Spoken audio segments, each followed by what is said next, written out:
All right. Well, good evening, everybody. My name is Matt Kopchak. I'm the Vice President of Operations with Worth Ross. I'd like to welcome everyone to our first speaker series event of 2021. Hopefully we have some new people joining us, and this is your first time, so welcome. These are our exclusive events that we designed to bring industry-leading experts to the center stage for a unique and uninterrupted experience for you all.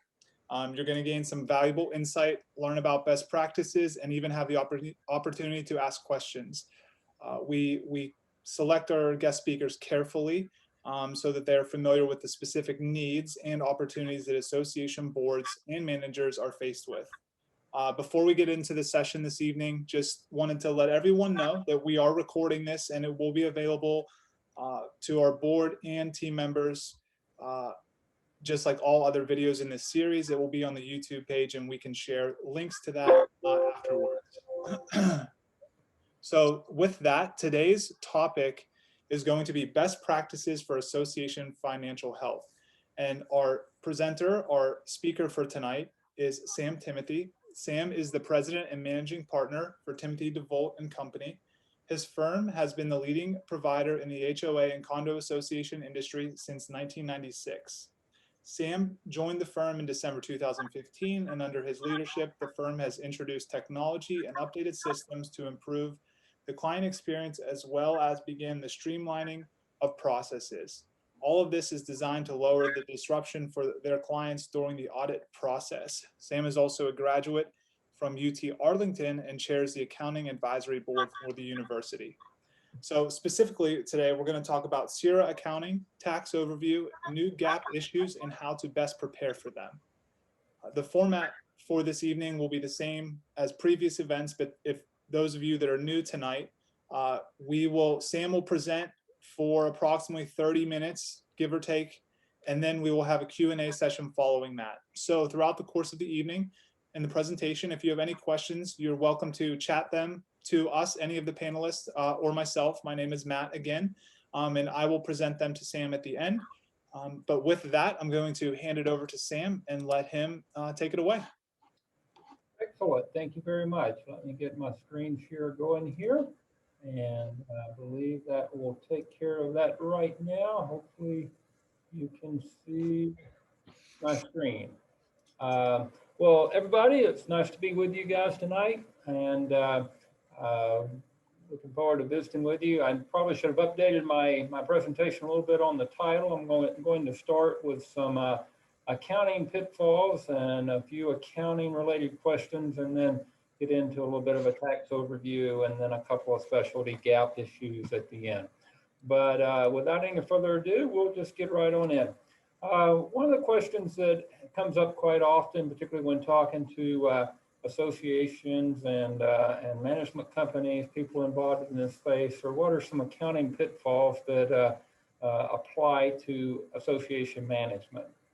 And have a few of those I wanted to just highlight to you and make you aware of, and not necessarily in a particular order here, but I will just hit them right off the bat.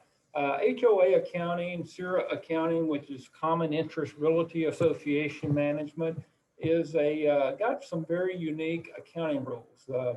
HOAs are nonprofit corporations, but as we will talk about later, that doesn't mean they're an IRS nonprofit, and they kind of act a little bit like a nonprofit. They have what's called fund accounting, and they have some very unique rules. First and foremost, it's probably the most unique to a CIRA versus any other entity is regarding fixed assets.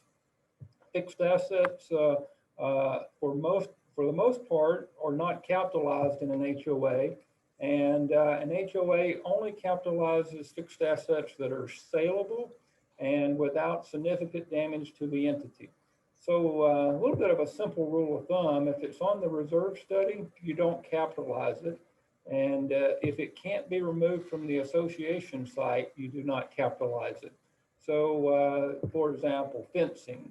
If I were a business and I put a fence around my business, well, I would capitalize that. But in an HOA world, you can't remove your fencing and sell it off, or at least not practically, and so that it's expensed, and also you would normally see that in a reserve study. So the reserve study comment is just kind of a rule of thumb, not necessarily the technical part.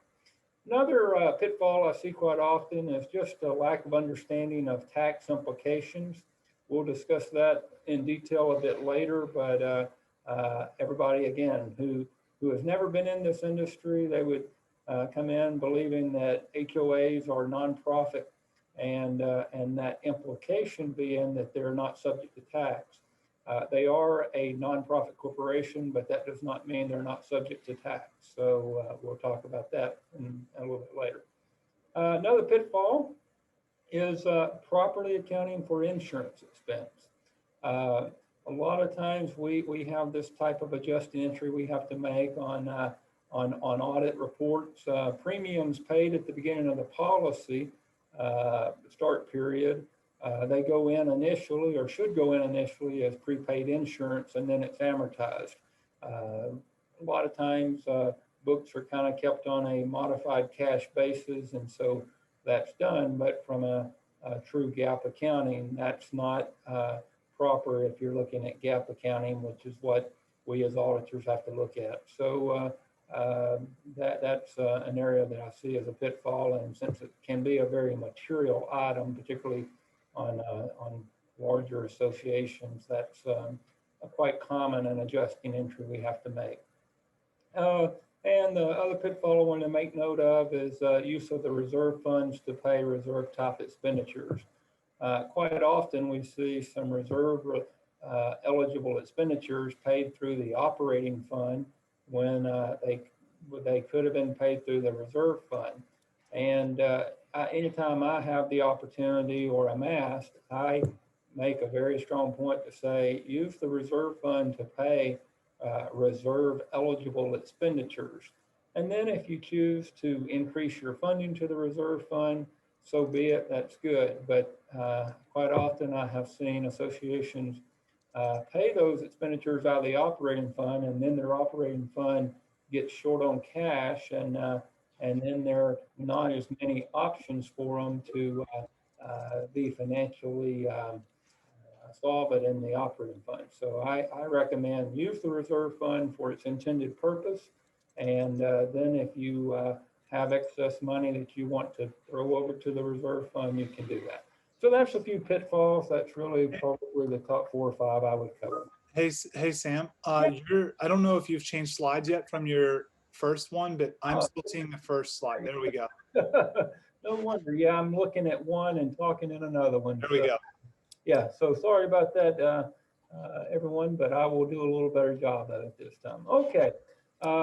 Another question that's come up that I wanted to cover is the difference between cash versus accrual accounting. Using the cash accounting method, you only record expenditures when payment is made. It's what it means. Cash means when cash goes out the door, you record it. And under a full cash accounting method, and we actually see these from time to time, even in the HOA space, there would be no receivables or payables on the financials because they're running under a cash method. And while that's very simple and makes it easy to explain your cash, and you really have no variances between cash and your P&L or changes between those, it's not GAAP, GAAP being generally accepted accounting principles. And so in other words, it's considered bad accounting by accounting standards because cash accounting is not a qualified accounting method if you're trying to get GAAP financials or get an audit or certified financial statements. Accrual accounting, on the other hand, records the expenses when in the period of which they apply to, regardless of when they're paid. Just an example, at the end of December, you have a utility bill, they come in, they're not paid until January, but we accrue for those expenses in December because that was the period in which they were incurred. And same thing for maintenance invoices or other items. It doesn't matter when they get paid. They may get paid very, very shortly or sometimes much later, but those still have to be accrued for and set up as a payable at the end of the year.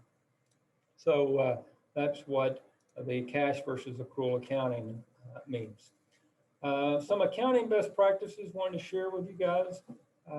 Use of the reserve fund to pay reserve expenditures. We kind of talked about the pitfall of that a little bit earlier, but there again, from my perspective, if you have the expenditure and it's reserve related, go ahead and use the reserve fund, and then you can always add more money into your reserve funding if you have that flexibility.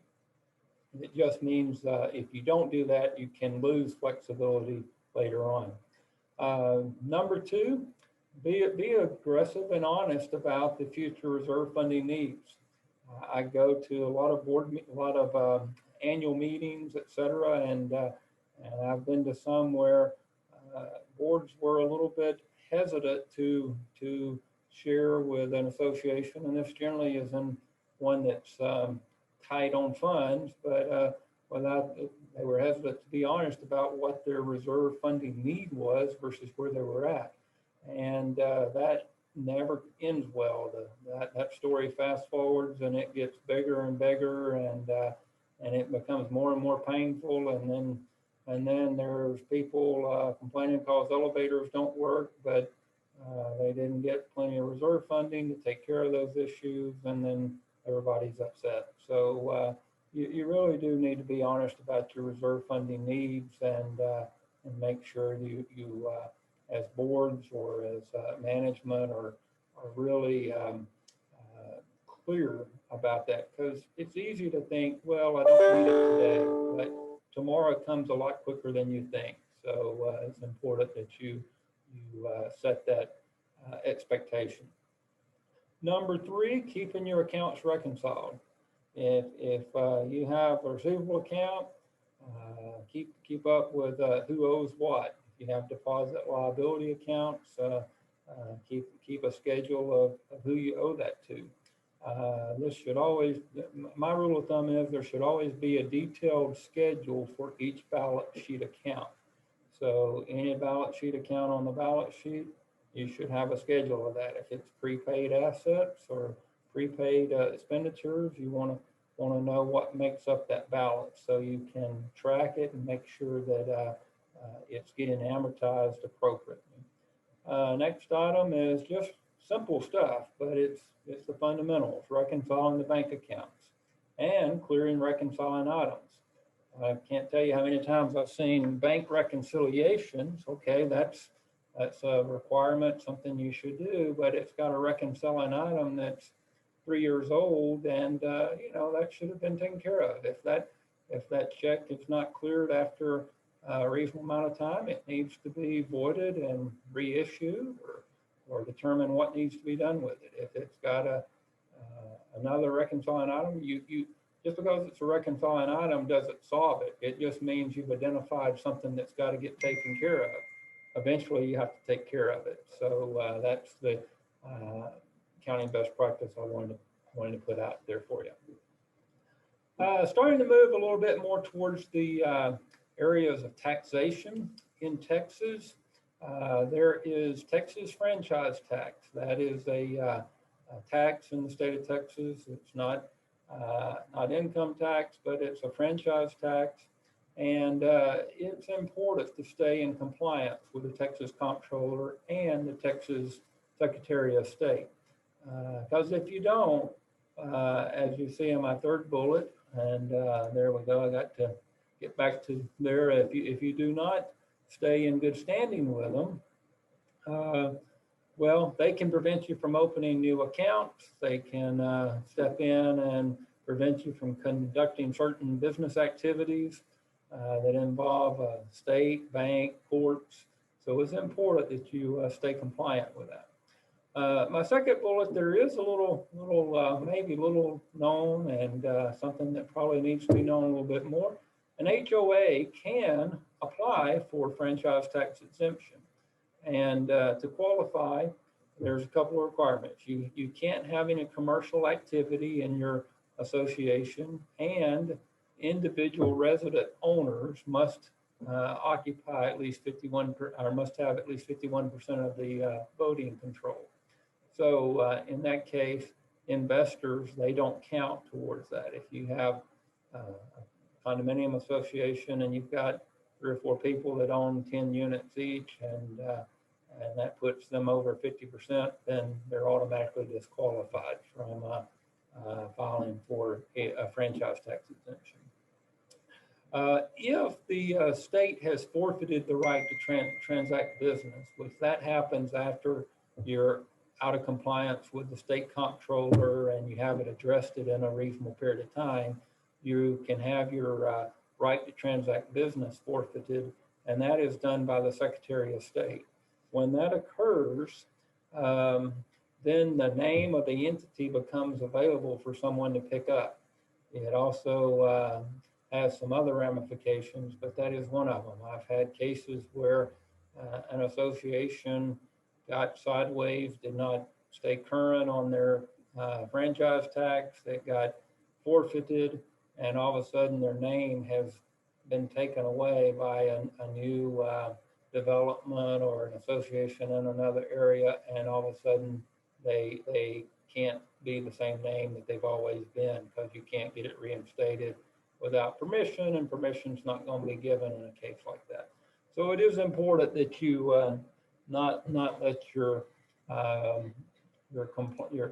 compliance lapse and have issues. Okay, moving on into the tax overview. And I want to check here. Looks like there's some chats. Okay, some things here. I think we're about to cover those in just a moment here. The tax entity overview, like I've said earlier, an HOA condo association world, there is a common misconception that I hear it every day, certainly every week. Well, an HOA is a nonprofit, and that is true. It's chartered in the state of Texas as a nonprofit corporation, but that is not an IRS nonprofit. Only a few associations are or can qualify as a nonprofit per the IRS, which is a 501c4 or a C7. And to qualify, entities can't be exclusive to members. They have to be able to demonstrate that you're serving the broader community as a whole, and the association cannot maintain exterior of residences. So by definition there, a condo association or a duplex association or a townhome association that the association is taking care of the exterior walls, you cannot be an IRS nonprofit. You're excluded from even attempting to be that. So that is probably one of the most common misconceptions that we get to deal with, is this very topic here. So all HOAs are also required to file an annual tax return. And this is another area where I've seen this quite often, particularly a smaller association. You are required to file an annual tax return. And since about 99% of HOAs are not IRS nonprofits, they will have to file under one of 2 IRS sections. Section 528, which files an 1120H tax return, or Section 277, which files an 1120 tax return. And we will dig into the mechanics of those returns and some key components that you should be aware of on that. An association gets to make this election every year, and they can choose in any given year to fall under Section 528 or Section 277, and they're not prohibited from making a different election in the following year. So they get to choose every year. What we do with our clients is we get your financials, we evaluate both options to see which one is most favorable to the association whenever we are preparing the tax return. So if they're an IRS nonprofit, they will file a 990 tax return. And just a little side note, you should definitely know if you're an IRS nonprofit 990.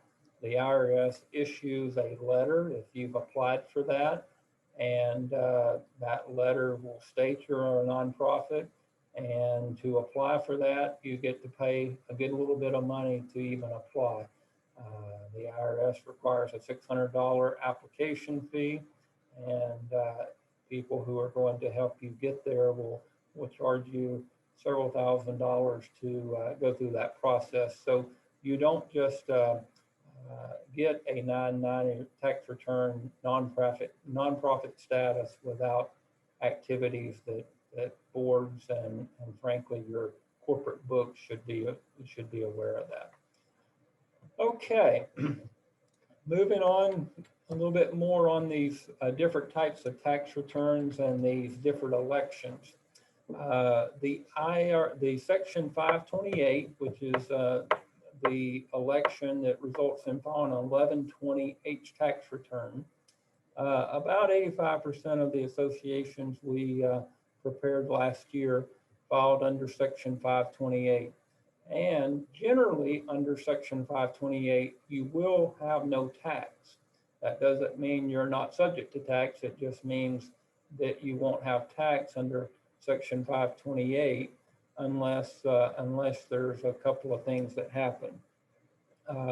Give you a little mechanics on that. Think of it as you have two buckets of income, two buckets of activity under Section 528. And these two buckets, you put revenues and expenses in each of these two buckets, and whatever you have, net income or net loss, they do not get to be offset by each other. So you put them into these two buckets, and exempt function income, you can put as much income in that bucket as you want, and it's non-taxable. So we'll talk in detail what is exempt function income, but I'll give you a hint. Assessments is exempt function income under Section 528. You can have all the exempt function income there you can gain as an association, and it's not going to be taxable. Then you have this non-exempt function income, but it gets taxable.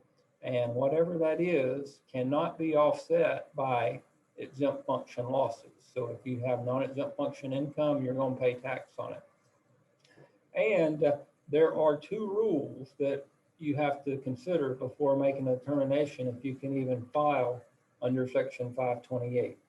The first rule is at least 60% of your revenues must come from this exempt function income. And then the second rule is at least 90% of all your expenses have to be tied to exempt function expenses. And that does include reserve expenses. But if you don't meet those two qualifications, then you can't file an 1120H tax return. And when you get done with all this filtering and putting it into buckets and determining what you have, any of this non-exempt function income you have gets taxed at 30%. So we're about to show you some of the details of what makes up this exempt and non-exempt function income. And you can see that on my chart here. Exempt function expenses include regular and special assessments. It includes interest, fees, and fines from members. So any of the late fees or interest fees you're charging members, all of that is considered exempt function income. Transfers, move-ins, and move-outs, those are all exempt. The kind of general rule of thumb is anything that is coming from the members that all members have to pay, then those are considered exempt. Non-exempt function income are things that are discretionary if it involves the member. But before that, investment or interest income is always non-exempt function income. So if you have interest, investment income, it's going to be potentially taxable because it's going to be non-exempt function income. If you have laundry facilities, vending services, those are what's considered non-exempt function income. If you have rental income, if you have some a unit that you rent out, or if you're renting parking lot space or any type of rental that you have, that is considered non-exempt function income and therefore subject to tax. Garage parking, of all things, key fees. If you're making money off of key fees and pool passes, et cetera, that becomes non-exempt function. Any recreational fees that you charge, those are non-exempt function. If you're getting royalties, or if you're selling airspace or anything like that, that is all non-exempt function. And if you sell assets for a gain, maybe where we see that a lot is there's some land that's been common area land, but something changes and you're able to sell that to a developer or wherever you sell it to. If you sell that, you've got zero basis in it and it all becomes gain on sale and it becomes taxable. So that's the main areas between exempt and non-exempt function on a 528 return. Now, on a Section 277, this is where it gets a little more complicated and some topics you may have wondered about come into play. Unlike Section 528, where you had exempt and non-exempt, under Section 277, you have member income and non-member income. Here again, you put these in two separate buckets, and whatever they come out to be, they cannot be offset against each other. So, but in this case, both member income and non-member income are taxable to the extent that you have positive net income. Like I said, you can't offset them. Once they go in that bucket either is has positive income and is taxable, or it's a loss and it's carried forward. But under Section 277, reserve funds are not taxable and they're not included in these buckets. So if you have reserve funds or reserve funding, you take that off the top and you don't put it in your bucket. It goes what I call kind of synthetically off balance sheet. It moves out of the equation and doesn't become taxable. But also the reserve expenses, they're not counted as deductions, so they move off. So on a 277, you're counting all your income that's not reserve income and expense, and if it's member or non-member, and then whatever that is taxable. But there are a couple of tax plays that an association can make when filing under 277. And here they are. Let's see. Those tax plays are a 70-604 election, which this can give an association the ability to roll their excess member income forward to the next year. And then number two, the other tax play that you can do is increase your reserve funding, because I just told you reserve funding is not taxable. And so if you're doing good planning, you can adjust your budget in the year, increase your budget in the year. And if you're tracking with positive income, you can increase your reserve funding, which then becomes non-taxable. You shouldn't just do that on the last day of the year as a reaction to the fact that you're going to have tax.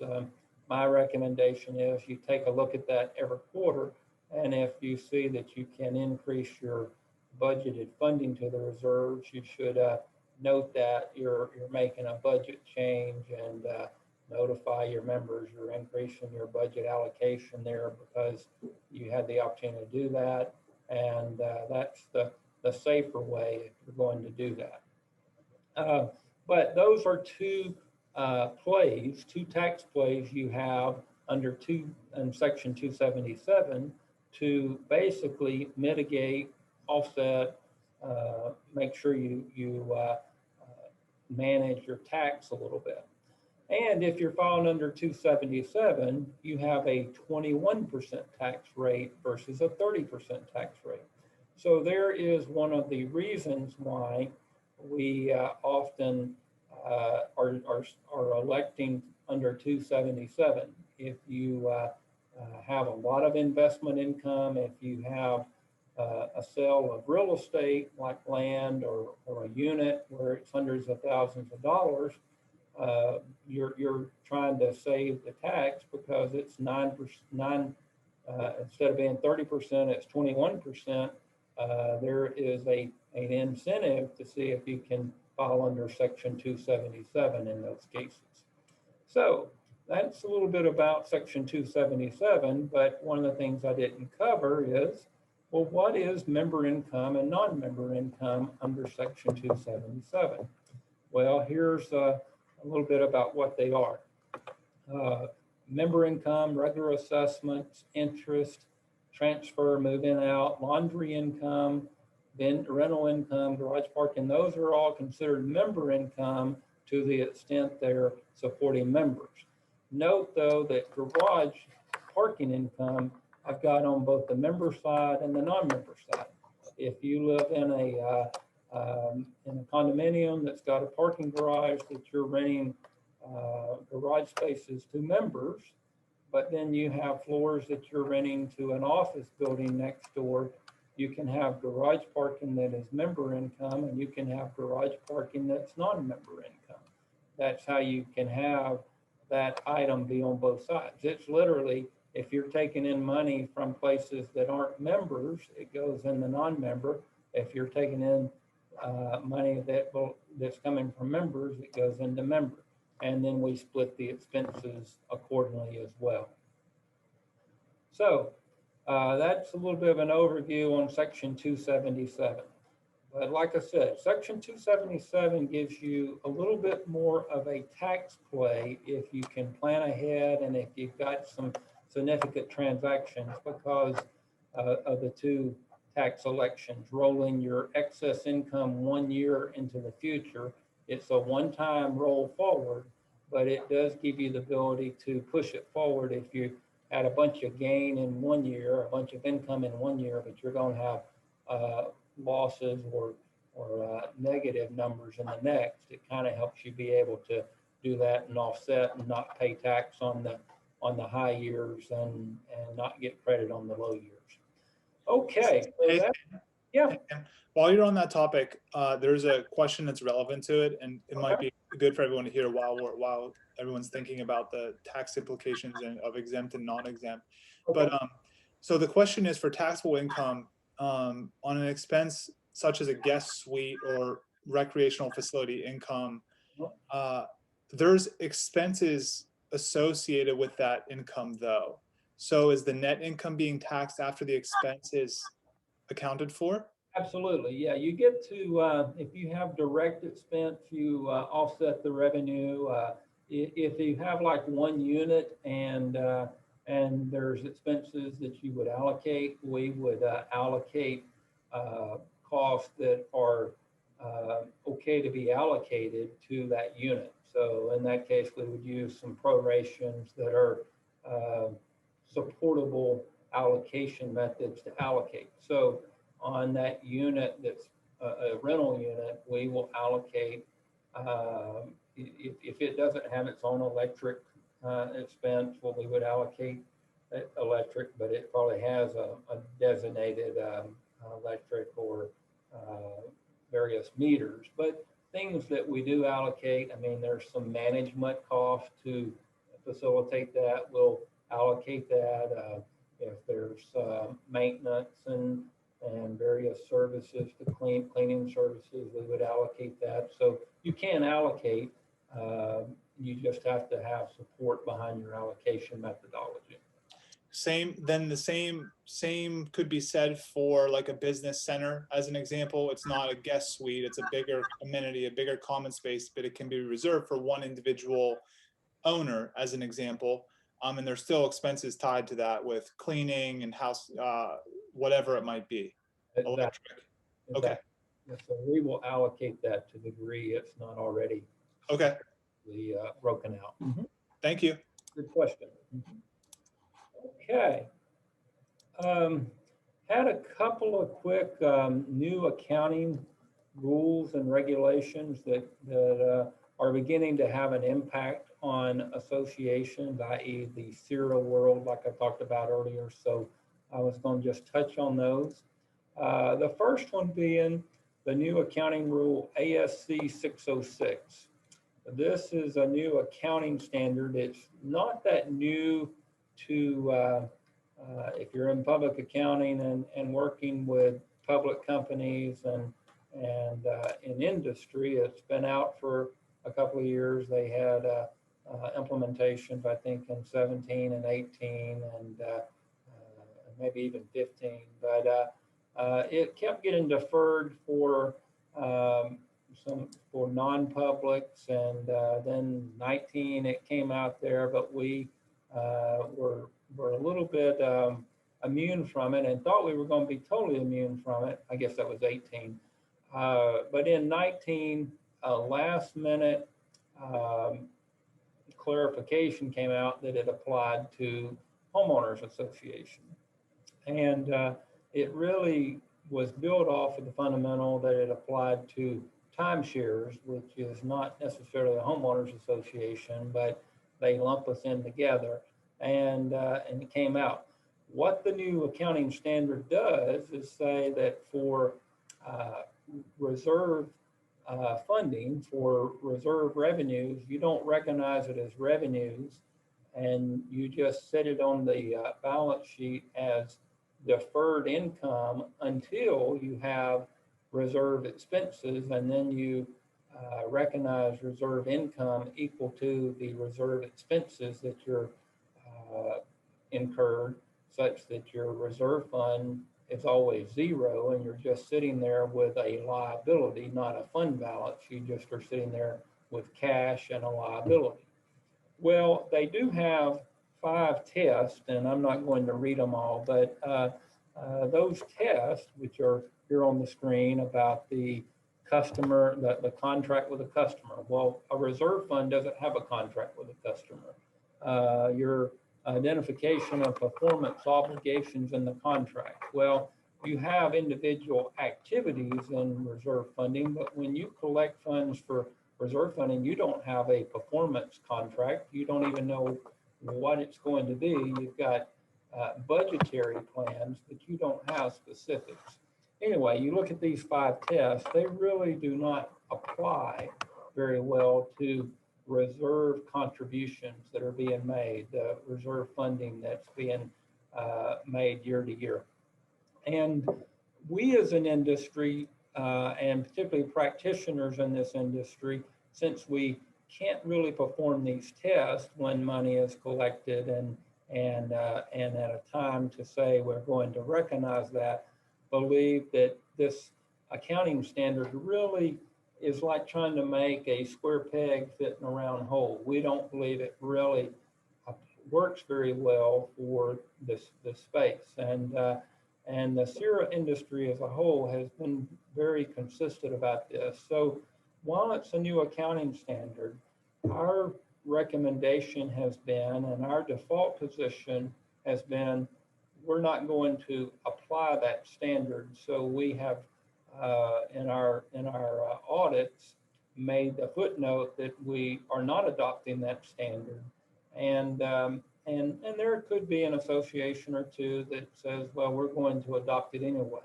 And if you do, that's fine. What it really means is we would just have no fund balance for a reserve fund. We would just move that up to a liability account, and in the future, it would have income neutrality on its P&L. But we believe that the readers really don't get as good of understanding of what's happening there, which is the whole purpose of financial statements, is to inform the readers, the membership, the banks, the entities that have an interest in this. And we believe it really doesn't do a very good job of doing that. So by and large, most practitioners certainly in Texas, or choosing and starting with a position that we're not implementing it and adding footnotes in our financial statements that disclose that. So that's a new accounting standard that relates to CIRAs that you may see in a footnote or hear a little bit about. The second accounting standard that I bring up is lease accounting treatment.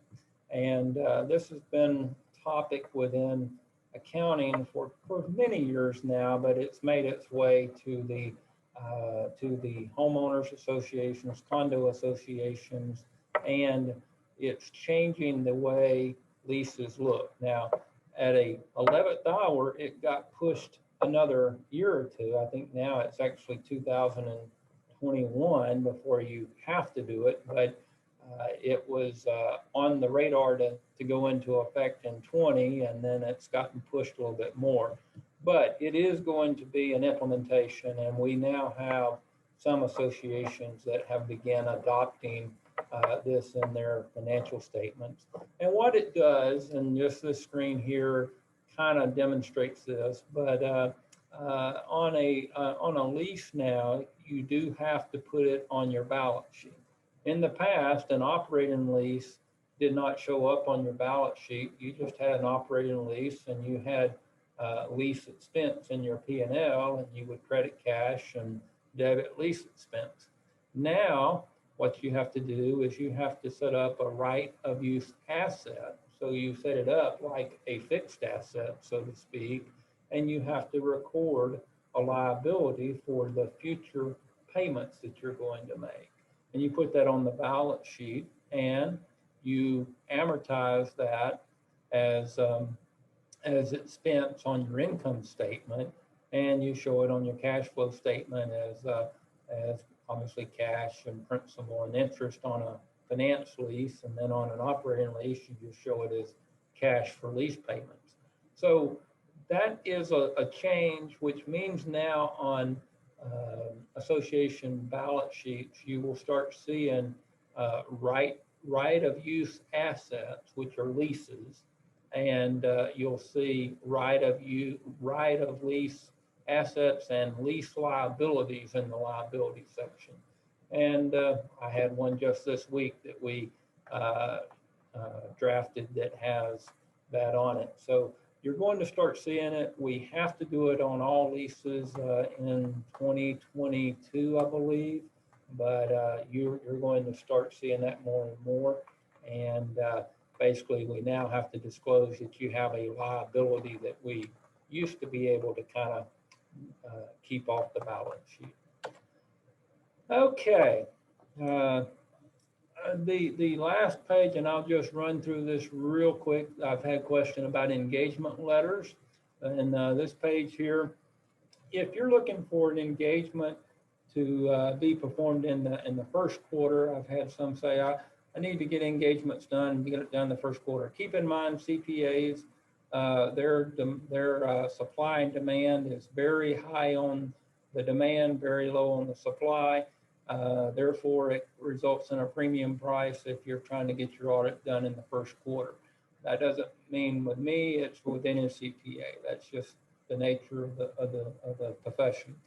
But if you must have a 1Q audit, I would recommend that you get your engagements back to the CPA certainly by December. I really recommend you do that probably in fourth quarter, earlier than December, so that they can get that on the schedule and have it ready.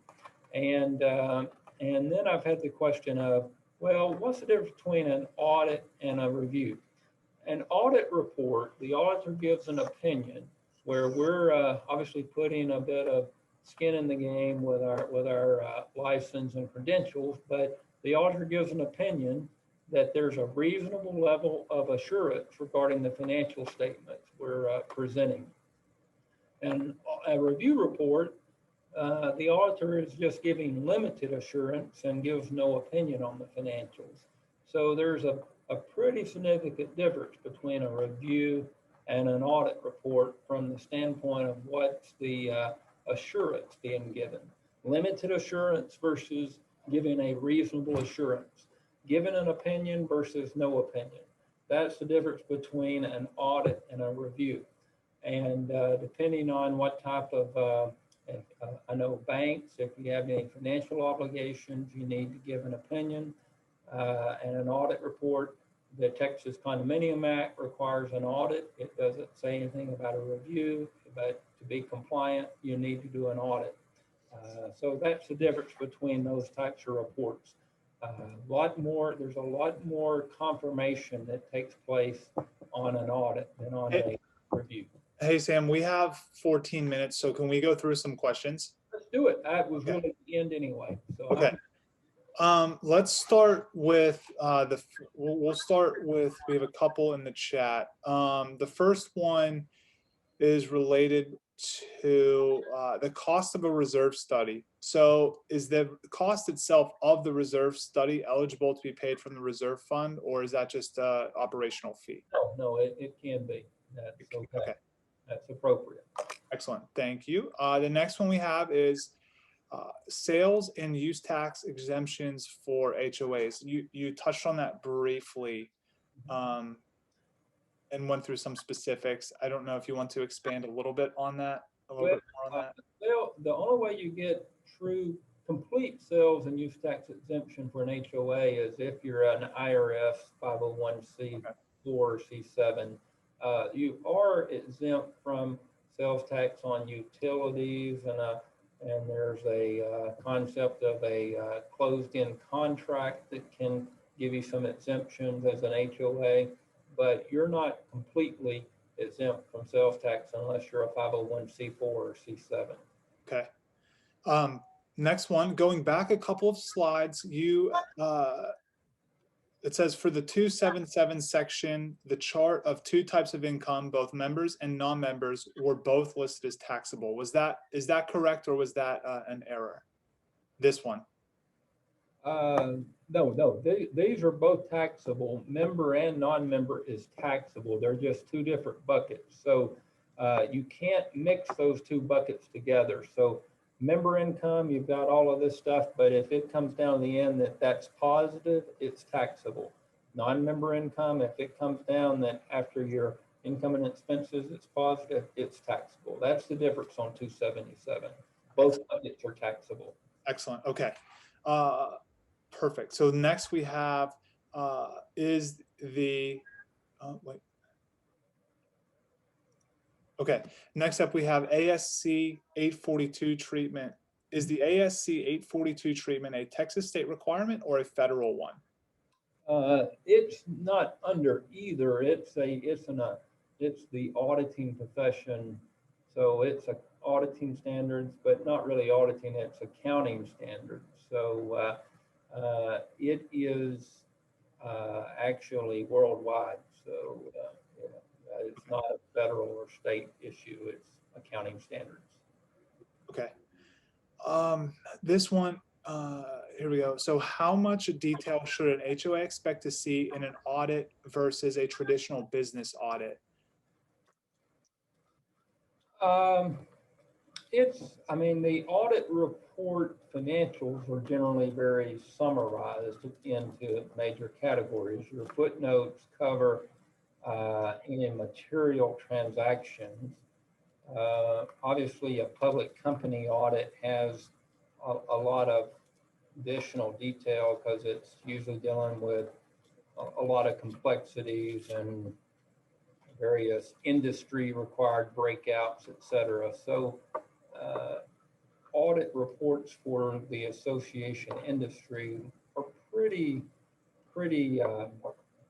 limited compared to that.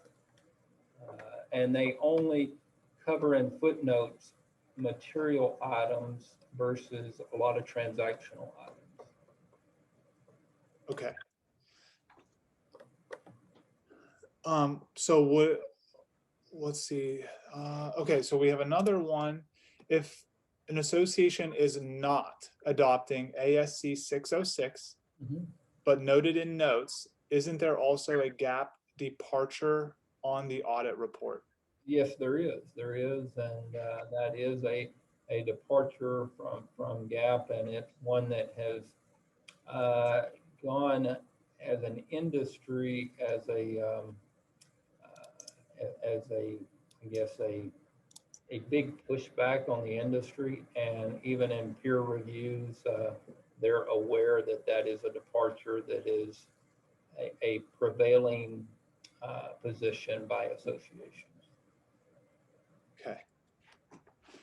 Perfect. So let me see what we have next here. So earlier in your presentation, you had spoke about kind of looking at cash each quarterly and adjusting reserve allocation on a quarterly basis instead of trying to capture it right before year end.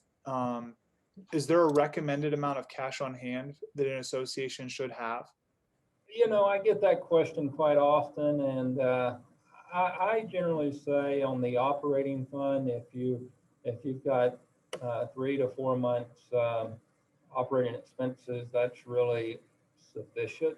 And I would recommend beyond that you increase your reserve funding. And there is one little thing I didn't point out. You can always borrow from your reserve fund if you need to. You just can't move it over and not pay it back. So we run across a lot of associations that, as a actual good business practice, rather than go finance a $150,000 insurance policy, they will borrow their $150,000 for insurance and pay it back on a schedule through intercompany interfund funding, and not incur interest expense and not stress their operating budget or operating cash during the year. So you can borrow, you just have to document it and pay it back. And it really matters whenever you're running the risk of a 277 type return where you're filing 1120, because that's where you get the tax benefit of it being in the reserve fund. On the 1128, section 528, you still should not be just pulling it back and forth, but you're not gaining a tax benefit whenever you put it in the reserve fund like you do on the other elections. So related to paying back the borrowing from the reserves, what about the lost opportunity on interest there? Should the association consider attempting to cover that as well? You're not required to, even Right. by any IRS. I've got some large associations that do that as a matter of practice, and I've got many others that do not. There's no opinion on it. It's really board discretion what they choose to do there. Okay. This question, I don't know, this might be a question for our management team or legal, but I'm going to ask it because it was brought up. Why are coupon booklets sent to all owners even if they're on automatic withdrawal? So that's probably a question that we can answer offline for her, but I just didn't want to think that the attendee were ignoring her. Yeah, I don't have, I mean, it's a good question, and it's one that, you know, I think should be explored. Okay. This question is related to the revenue rolling 70-604. And just ask if you could spend just another minute on clarifying what that is and when it comes into play, and then what board actions need to be taken. We recommend that really all associations every year vote at their meeting to have a 70-604 election that then give the board the latitude to pull that lever if needed. But where you really need it, or when it helps, that's probably the better way of saying is, you've made the 70-604 election, it's been voted on and it's approved to be used. When would an association need it? Here's a case in point. You got an association that has, let's just say, only minimal operating income at the end of the year, but they they either sell a piece of land for $100,000 or they get airspace income for a dish on top of their building for $100,000, and that puts them into having $100,000 worth of profit in the year. Well, under Section 528, they're going to pay 30%, i.e., they're going to pay $30,000 on that 100,000. But if they have minimal income and they can do the Section 277, we can lower that tax expense from 30 to 21,000 by filing a 277 election. However, if they had $50,000 worth of operating income, well, they're going to pay still on the 100,000 on the Section 528. We would like to be able to do this 277, but now they're going to have $150,000, the 100,000 plus the 50,000 of taxable income that's paid at 21%. But using Section 70-604 election, we can roll that excess $50,000 into the next year. And then we're only paying on the 100,000 and we get the $9,000 worth of tax savings. In the next year, they're starting with a $50,000 of operating income. And if that next year they have a $60,000 loss, it gets totally wiped out. If they have another $10,000 of income, then they'll pay tax on $70,000. But you get to roll that 1 year forward. And the only way that goes away then is if in that following year it has a loss to offset it and net it out. So it can help timing differences. If you have in 1 year excess profits in the operating fund, but the next year you're going to have losses because you've got a lot more expenditures, you can kind of make that mountain go away and not pay it all. So it's kind of like an accrual where you get to move it forward 1 year. Got it. Okay. Thank you for that. And then this will probably be our last question because we're almost at 6. It is, why is it important to reflect depreciation on the operating statement? Well, it's required GAAP if it's an asset that has life benefit beyond a year and it meets the other requirements of a CIRA. So the concept is, from an accounting point of view, is you're getting benefit for that more than 1 year. So computer, you have a computer in your office and it's got a 3 to 5 year life. Now, computers are pretty inexpensive now, but theoretically you're going to buy a computer for business purposes that's going to give you benefits for multiple years. So you should be matching your benefit of that asset to periods that you're going to use it in the future. That's the requirement. So depreciation tries to match that benefit to the benefits it creates, i.e. revenues or assessments or whatever it may be. Well, thank you, Sam, for your time this evening. We are right at 6, so then it doesn't look like there's any questions that we have left unanswered. And do you have anything else to add, Sam? Well, either I did very well or everybody fell asleep, and I hope it's the first one. But yeah, if anybody has any specific questions, I don't know if you can pass them my contact information, but be glad to try and entertain a question if people have it after the fact or something. I would try and get back to them. I enjoyed visiting with you guys, enjoyed presenting, and hopefully it was not too boring. There's only so much you can do to make accounting. It's not as jazzy as some topics, but it's one that we all have the opportunity to work with. So, great. That said, y'all have a great 2021 and have a good evening. Thank you again, Sam. Thanks, Nicole, for coordinating, and we will see you all next month.